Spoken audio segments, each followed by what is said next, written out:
Sekarang ni memang musim banyak parti melancarkan di negeri masing-masing. BN dah banyak buat, Perikatan Nasional pun nak buat baru-baru ni di Terengganu. Tak apa, itu hak masing-masing. Cuma saya terpanggil nak respon beberapa kenyataan yang keluar sewaktu pelancaran yang disiarkan secara langsung itu.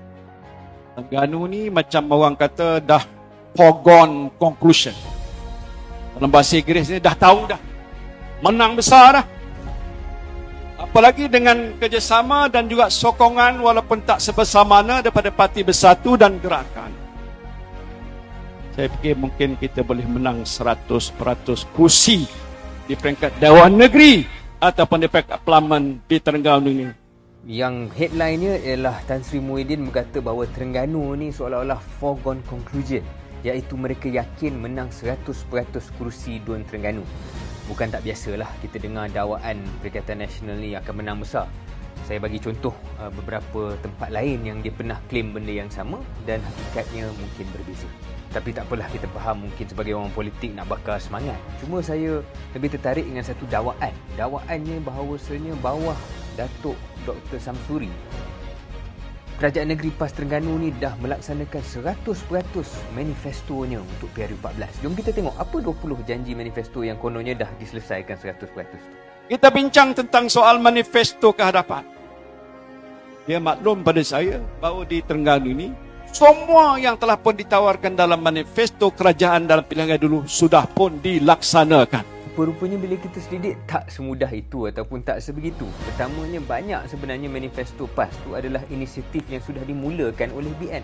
Sebagai contoh, satu lot tapak atau satu unit rumah kediaman bagi setiap rakyat Terengganu. Itu yang PAS claim. Cuma saya nak tanya bagi rakyat Terengganu, betul ke semua yang dah mohon dah dapat?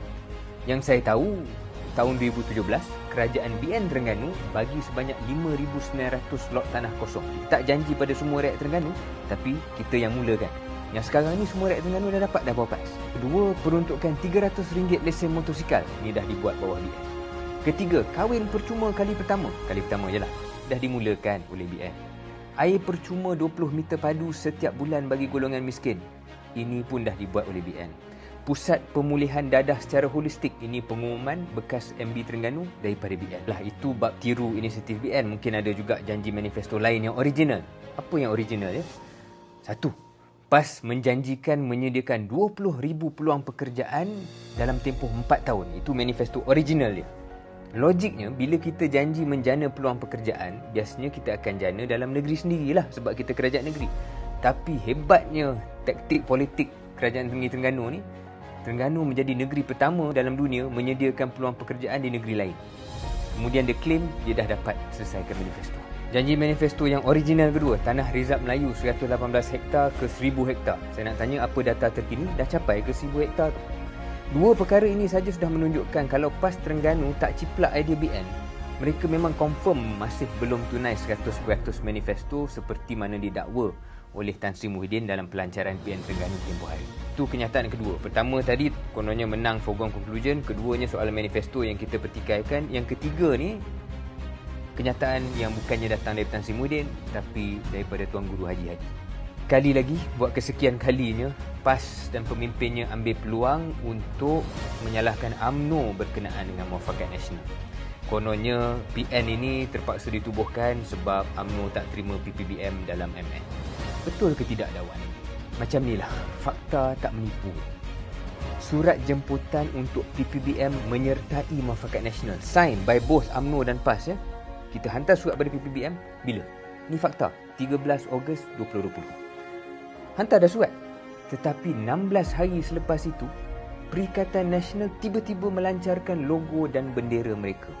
Jadi siapa yang delay? Tak ada siapa delay. Kita hantar surat, tiba-tiba PN yang dilancarkan. Kemudian kita selidik, macam mana tiba-tiba boleh lancarkan PN? Rupa-rupanya, Perikatan Nasional ni dah diam-diam didaftarkan 7 Ogos 2020.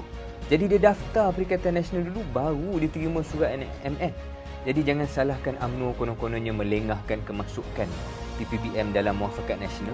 Sedangkan kalau tiba-tiba dah buat Perikatan Nasional nak menggantikan MN, dah tak relevan lah soal surat jemputan kepada PPBM itu. Macam mana kita nak bekerjasama apabila PPBM khususnya tak ikhlas dalam soal kerjasama? UMNO tak lewat, UMNO tak lengahkan. Cuma sebenarnya PPBM tak terlintas pun dalam fikiran mereka nak join MN selagi dia tak boleh kontrol MN. Sebab tu dia tubuhkan PN yang dia boleh kontrol dan kemudian dia minta kita masuk.